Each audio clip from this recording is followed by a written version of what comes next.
नमस्कार, आज हमारे साथ मौजूद है न्यूज 18 के जर्नलिस्ट, जाने माने जर्नलिस्ट अमृत आनंद जी। बहुत बहुत स्वागत है सर आपका महाराष्ट्र स्टूडियोज में। सर, आपके अंदर कहाँ से इंस्पिरेशन आया कि आपको जर्नलिज्म में ही कदम रखना है? यार फ्रैंकली बताओ ना, तो पहले मैं पढ़ने से ना बहुत भागता था। ठीक है, मुझे लगता था कि यार टीवी पे आऊंगा तो कम पढ़ना पड़ेगा। फ्रैंकली लेकिन ऐसा है नहीं। जो स्टूडेंट्स को ये लगता है कि जर्नलिज्म में बहुत कैमरा, एक्शन, कट, ये सब चीजें हैं, तो भाई बिलीव करो, यहाँ पर इतनी पढ़ाई करनी पड़ती है, आपको इतनी पढ़ाई करनी पड़ती है जिसकी लिमिटेशन ही नहीं है जी। ये एक समंदर है, जर्नलिज्म एक समंदर है, जहाँ पे आप कूद गए ना तो अब ऐसा नहीं होता है कि अच्छा आप स्पोर्ट्स कवर कर रहे हो तो आपको स्पोर्ट्स का पता होना चाहिए। नहीं, आप स्पोर्ट्स कवर कर रहे हो तो आपको एंटरटेनमेंट का पता होना चाहिए, आपको पॉलिटिक्स का पता होना चाहिए, एवरीथिंग, ऑल ओवर नॉलेज होना चाहिए, एवरीथिंग। आप जर्नलिस्ट हो जी, ठीक है, पहले आप जर्नलिस्ट हो। इसके लिए इंस्पिरेशन की बात है तो मैं भी स्टार्टिंग में टीवी देखा करता था, मुझे भी शौक था टीवी पे आने का। भाई मैं भी बड़े बड़े जो फेसेस हैं उनकी तरह मैं दिखूं, उनकी तरह मैं आऊं, तो वहां से चीजें शुरू हुई। और मैं जैसा बताया, मैंने आपको ग्रेजुएशन किया, फिर मैंने बैचलर ऑफ जर्नलिज्म किया, फिर मैंने मास्टर किया, फिर इसी तरह चलता रहा और एक दिन बस मैं आपके सामने आ गया। सर, आपने बताया कि टीवी में आने का हर किसी को शौक है। बिल्कुल।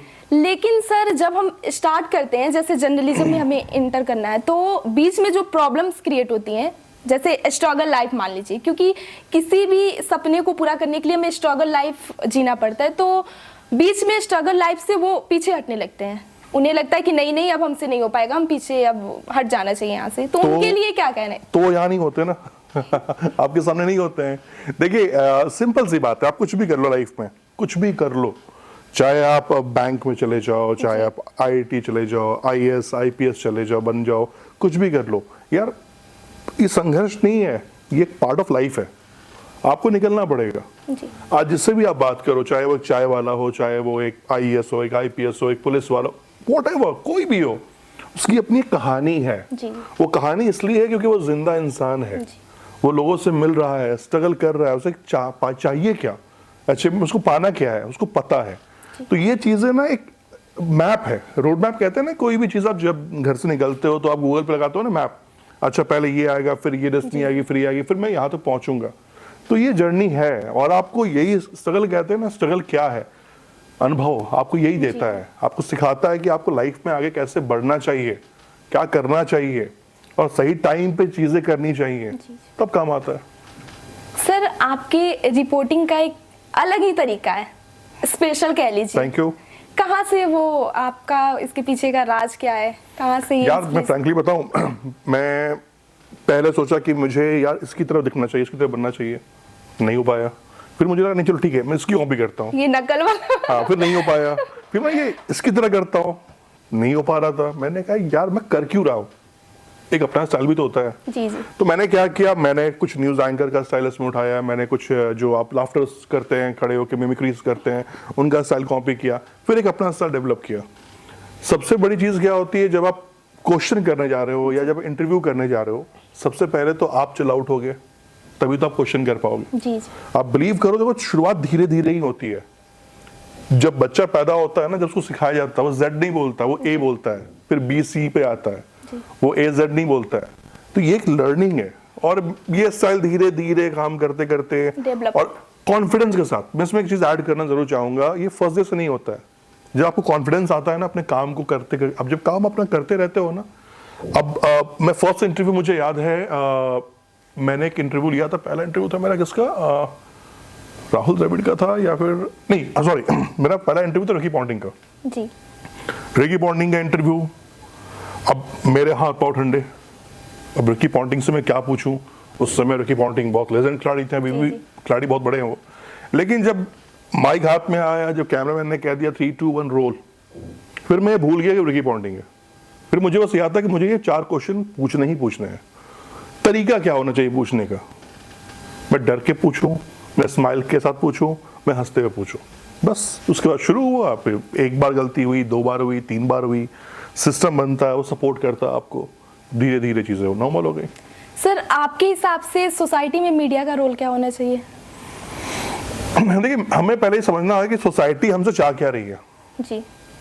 वो कहते हैं ना कि वो आम का पेड़ लगाओगे तो आम ही मिलेगा ना उसमें, आप अमरूद तो खाओगे नहीं जाके उससे। बिल्कुल नहीं। तो सोसाइटी को क्या चाहिए, सोसाइटी को जागरूक होना चाहिए। हमें ये सोसाइटी को बताना है कि भाई ये चीज जो हो रही है वो इसलिए हो रही है, गवर्नमेंट क्या कर रहा है, हम क्या, हम ब्रिज है, हम आम लोगों और सरकार के बीच का ब्रिज है। एक क्रिकेटर खेल रहा है, टीम इंडिया खेल रही है, वो अच्छा कर नहीं रही है, खराब कर रही है, क्यों कर रही है भाई? टीवी पे तो आप भी देख रहे हो, मैं भी देख रहा हूँ कि भाई एक मैच हो रहा है, टीवी पे चल रहा है, इंडिया हार गई, खत्म हो गई बात। लेकिन मीडिया का काम क्या है? हमें ये बताना कि भाई ये हार जो हमें मिली है वो कैसे मिली है, क्यों मिली है, उसमें प्लेयर्स का रोल क्या रहा है, गलतियां कहाँ हो गई हैं जो नहीं होनी चाहिए। वो स्टोरीज देनी है जो पब्लिक को नहीं पता है। पब्लिक को ये पता है भाई साहब ये खिलाड़ी तो कल तक स्कूटर पे चलता था, आज उसके पास मर्सिडीज है, चार्टर प्लेन है, लेकिन वो कैसे वहां तक पहुंचा ये नहीं पता। तो हमें ये करना है, सोसाइटी को जागरूक करना है। तो ये सोसाइटी बहुत अवेयर है। आज की तारीख में एक बच्चा भी जब होता है ना, वो फोन गैजेट्स इसके हाथ में आ गया ना, वो बहुत कंफर्टेबल होता है।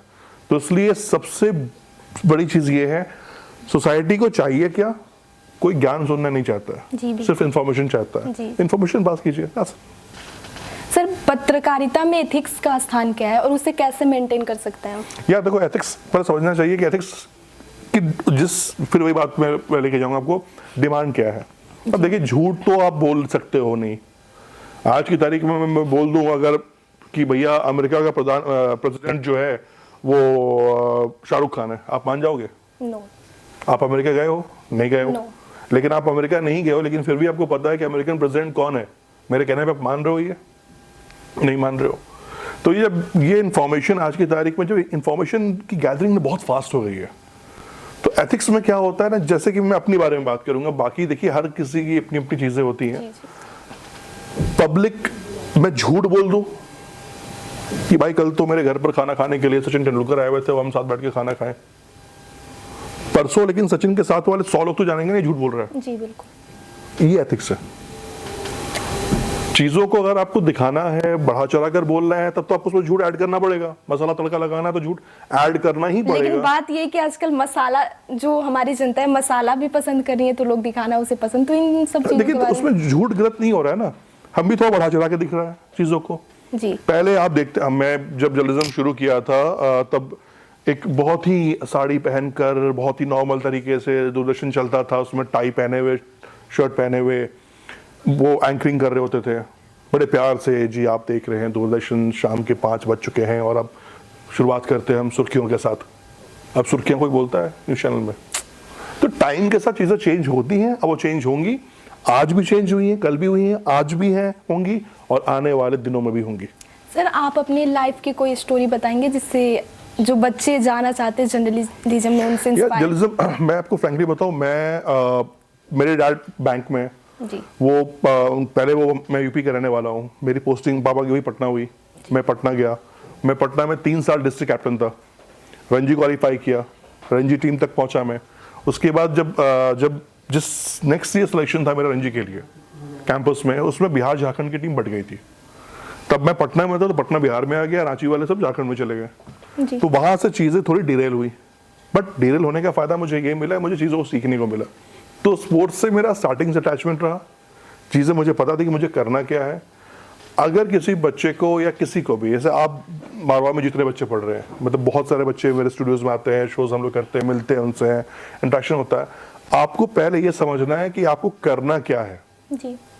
अगर मुझे ये पता है कि मैं आज स्पोर्ट्स में अच्छा कर सकता हूँ, मेरे कॉन्टैक्ट्स, मेरे पीआर स्पोर्ट्स में अच्छे हैं, तो मैं स्पोर्ट्स करूंगा। मुझे पता है कि नहीं, मेरे फोन बुक्स में पॉलिटिकल अप्रोच मेरा बहुत अच्छा है, मेरे पॉलिटिकल पीआर बहुत अच्छे हैं, पॉलिटिकल करो। आपको लगता है कि नहीं मैं बहुत अच्छा लिख लेती हूँ, मुझे बहुत अच्छा समझ है किसी भी टॉपिक का, आप लिखो ना, कौन मना कर रहा है। आपको लगता है कि नहीं मैं बहुत अच्छा बोल लेती हूँ, मेरी आवाज में बहुत अच्छी है, अगर ये चीज आप टाइम टू टाइम समझ गए, टाइम रहते, तो फिर आप ग्रो करते हो। कोई 40 साल 45 साल में क्रिकेटर नहीं बनता, वो बनता 16 17 15 साल में ही है, क्योंकि वो समझ जाता है कि मुझे बॉलर अच्छा हूं, मैं बैट्समैन अच्छा हूं, या मैं फील्डर अच्छा हूं, मैं क्या कर सकता हूं, मैं ऑलराउंडर अच्छा हूं। तो आपको पिक करना पड़ता है। जो बच्चे पिक कर लेते हैं किसी भी फील्ड में, एनीवन, स्पोर्ट्स, पॉलिटिक्स, किसी भी जगह भी आप चले जाओ दुनिया में, कोई भी चीज ले लो, जिसको पता है कि नहीं मुझे आईएएस बनना है, आईपीएस बनना है, कोई दिक्कत नहीं, बनो आप। लेकिन आपको पता होना चाहिए कि क्या ये मैं कर लूंगा। जब आपको लगता है नहीं मैं करना ही करना है, फिर आप कर लेते हो। सर एक लास्ट क्वेश्चन है कि आप स्पोर्ट्स से हैं तो उन बच्चों के लिए क्या कहना चाहेंगे जो बच्चे स्पोर्ट्स लाइन में जाना चाहते हैं, जर्नलिज्म बनना चाहते हैं? देखिए जर्नलिज्म करना चाहते हैं आपको फिर देखिए मैं एक बात फिर कहूँगा, जब मैंने स्टार्ट किया था तब चीज़ें अलग थी। जी ठीक है, चीज़ें एडवांस हो रही हैं, चीज़ें बदल रही हैं। तो राइट नाउ आप ये सोच के कभी मत जर्नलिज्म करना कि मुझे स्पोर्ट्स में जाना है, मुझे पॉलिटिक्स में जाना है, मुझे एंटरटेनमेंट करना है, मुझे ये करना है। मेरी शाहरुख से दोस्ती है तो मैं एंटरटेनमेंट कर लूंगा। शाहरुख आपको साल में एक इंटरव्यू देगा या 5 साल में एक बार देगा, हर साल नहीं देगा इंटरव्यू आपको। आज मैं बोल दूं कि भाई मैं MS धोनी को जानता हूं, मैं विराट कोहली को जानता हूं, तो मुझे वो इंटरव्यू हर साल नहीं देगा कि भाई तुझे स्पोर्ट्स करना है तो मैं तुझे इंटरव्यू दे रहा हूं। नहीं, ऐसा कभी नहीं होगा। पढ़ो, फोकस करो। जब आप इंडस्ट्री में आओगे आपका बीट रेडी होना चाहिए कि हाँ स्पोर्ट्स एंटरटेनमेंट आपका होना चाहिए। आप पढ़ते रहो, सिलेक्शन बाद में कर लेना कि हाँ क्या है रुचि है, आप खेल रहे हो ठीक है रखो उसको, लेकिन आप ये नहीं मतलब है कि तैयारियां जारी रहना चाहिए सर। हर जगह की आपको देखिए ड्रीम क्या है, आपको सिर्फ स्पोर्ट्स एडिटर बन के रहना है या मैनेजिंग एडिटर बनना है या उस कंपनी के CEO पोस्ट तक जाना है। जी। जब आप इस तरह बढ़ते हो ना आगे तब आगे बढ़ पाते हो। आपने कर लिया कि मुझे पॉलिटिकल एडिटर बनना है तो पॉलिटिकल एडिटर नहीं बन पाओगे। आप टारगेट लेके चलोगे मुझे मैनेजिंग एडिटर बनना है, तब आप किसी लेवल पहुंच पाते हो। आपको डेस्टिनी तय करनी पड़ती कि मुझे चाहिए क्या लाइफ से, मुझे पहुंचना कहाँ है, और इसके लिए मुझे सिस्टमैटिक तरीके से डिसिप्लिन वे में क्या क्या करना चाहिए, बस यही क्लियर है। Thank you so much Thank you. Sir, आपने अपना कीमती टाइम दिया। Thank you so much sir. Thank you. Video journalist Tanisha के साथ दीक्षा, आप 24/7 नॉर्थ।